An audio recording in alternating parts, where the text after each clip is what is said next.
اس کے علاوہ آپ کے جو بھی چیزیں استعمال کی روزمرہ کی، تو وہ صاف ظاہر ہے یہ بیماری کو خون سے اٹھانے کے بعد ہر جگہ وہ مکھی بیٹھے گی اور پھیلاتی رہے گی۔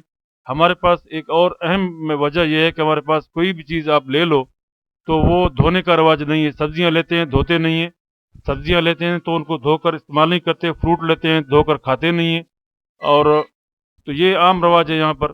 تو اس وجہ سے یہ ڈیزیز اس وجہ سے زیادہ ٹرانسفر ہو رہا ہے۔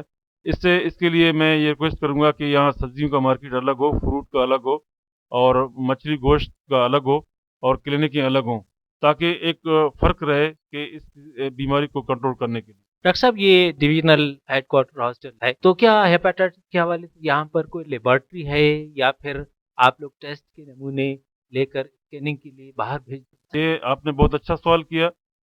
جب سے میں نے چارج سنبھالا ہوا ہے، اور اس سے میرے یہاں جو جتنے لوکل مخیر حضرات ہیں وہ میرے ساتھ کافی کوآپریٹ کر رہے ہیں، اور میں نے یہاں پر ہیپاٹائٹس بی سی کا پروگرام باقاعدہ میں نے اسٹارٹ کیا ہوا ہے۔ اس سے پہلے یہ پروگرام نہیں تھا۔ ابھی اس پروگرام کے تحت یہاں پر ہم ہیپاٹائٹس بی سی کی اور ڈی کی یہاں باقاعدہ اسکریننگ کرتے ہیں۔ اسکریننگ کرنے کے بعد باقاعدہ ہم اس کو کوئٹہ بھیجتے ہیں۔ کوئٹہ ڈائریکٹریٹ میں اس کا ایک فیڈرل گورنمنٹ کی طرف سے ادارہ ہے، تو یہ یہاں سے ہم سب کچھ ان کو کیس بنا کر دیتے ہیں۔ وہاں سے 6 مہینے اور 12 مہینے کا کورس، ان کو 1.5 سے 2 لاکھ کا گورنمنٹ آف پاکستان ان کو فری بالکل میڈیسن دیتی ہے۔ ڈاکٹر صاحب کچھ آپ ہمیں یہ بتا سکیں گے کہ اس وقت آپ یہاں ہاسپٹل میں کل کتنے مریض ہیپاٹائٹس کے داخل ہیں، یا تو پھر یہ کہ کل مریضوں میں ان کی تعداد؟ اس وقت میرے پاس جو ریشو ہے ہیپاٹائٹس کا، وہ تقریباً سمجھو کہ 1/4 ہے، 1/4 بالکل ہیپاٹائٹس کا ہے۔ ڈاکٹر صاحب یہ پیشنٹ کیا آپ کے یہاں ایڈمٹ ہوتے ہیں؟ اگر ہوتے ہیں تو پھر اس وقت ہاسپٹل میں جتنے بھی پیشنٹ داخل ہیں ان کی کل تعداد؟ یہ پیشنٹ اصل میں ایڈمٹ ہوتے نہیں ہیں، ایک سیریس ہوتے ہیں، بالکل انکانشس کاما میں جاتے ہیں جب ان کا جگر کام کرنا چھوڑ دیتا ہے، بے ہوشی کی حالت میں آتے ہیں۔ اس وقت ان کی زندگی کے 2 یا 4 گھنٹے یا 1 یا 2 دن ہوتا ہے، تو وہ مجبوری میں لے آتے ہیں۔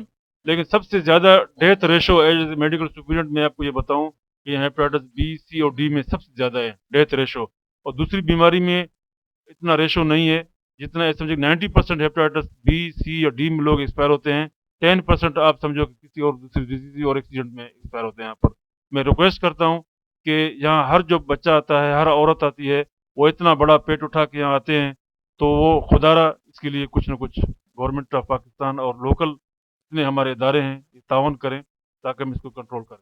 ڈاکٹر صاحب آپ ہمیں یہ بتائیں گے کہ کس عمر کے لوگ زیادہ تر اس مرض میں مبتلا ہوتے ہیں؟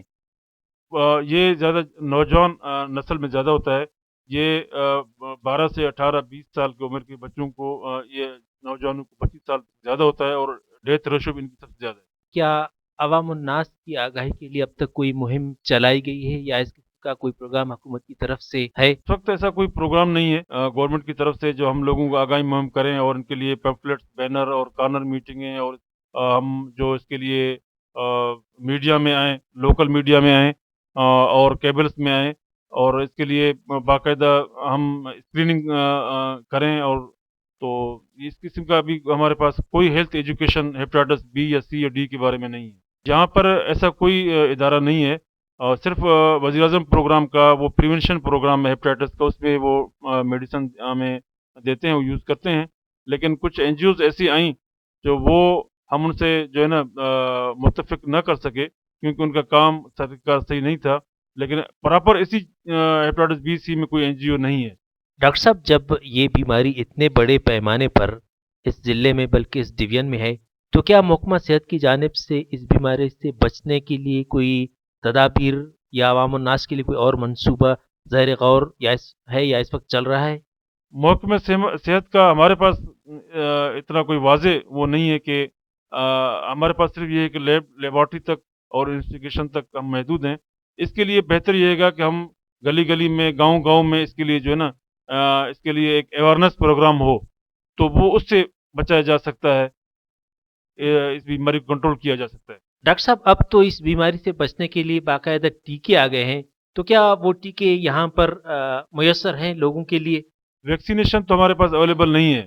اس کی ایک بچاؤ کی انجیکشن جو ہے نا وہ تقریباً 300 سے 500 کے درمیان ہے، وہ ہمارے پاس موجود نہیں ہے، گورنمنٹ کی طرف سے ہمیں ملتی نہیں ہے۔ اور جس کو یہ بیماری لاحق ہو جاتی ہے تو اس کے لیے ہمارے پاس دوائیاں ہیں جو ہم ٹیسٹ کرنے کے بعد پھر دوائیاں اس کے لیے مہیا کرتے ہیں۔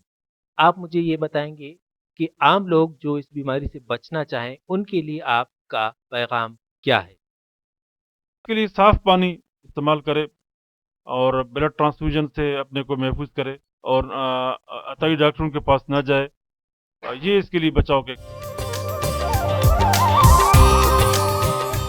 اس مرض میں مبتلا ہونے والے افراد میں سے بہت کم ایسے ہوتے ہیں جو مکمل صحت یاب ہو کر ایک نارمل زندگی گزار پاتے ہیں۔ یہ مرض انسان کے اندر کس حد تک تبدیلیاں لاتا ہے اور لوگ ایسے مریض کی تندرستی میں کس حد تک ساتھ دے سکتے ہیں، اس بارے میں ہمارے پروڈیوسر نے ہیپاٹائٹس کی شکار ایک مریض سے گفتگو کی۔ آئیے آپ اور ہم مل کر سنتے ہیں۔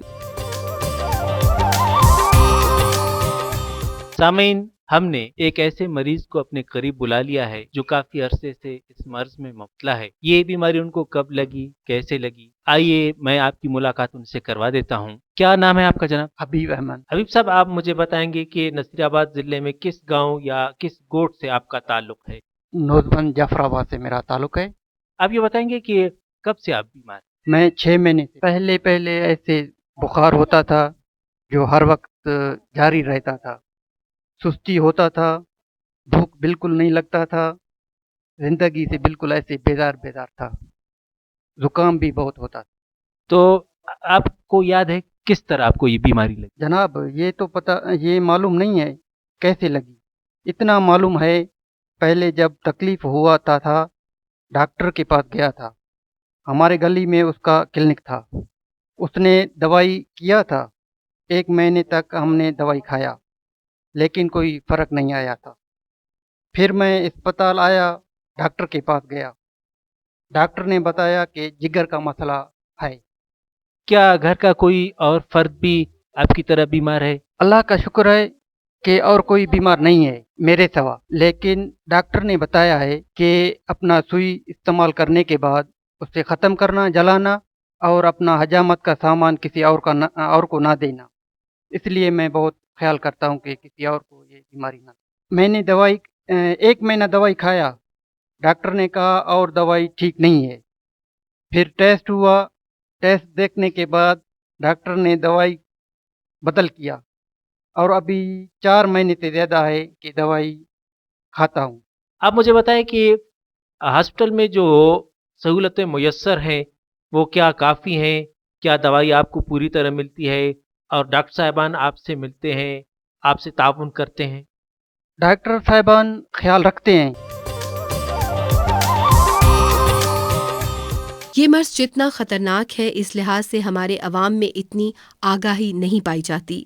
ضرورت اس بات کی ہے کہ لوگوں کو نہ صرف اس مرض کی وجوہات سے آگاہ کیا جائے بلکہ ان کو اس سے بچاؤ کی مناسب تدابیر بھی بتائی جائیں۔ لوگوں کو باشعور کر کے اس مرض کو پھیلنے سے روکا جا سکتا ہے۔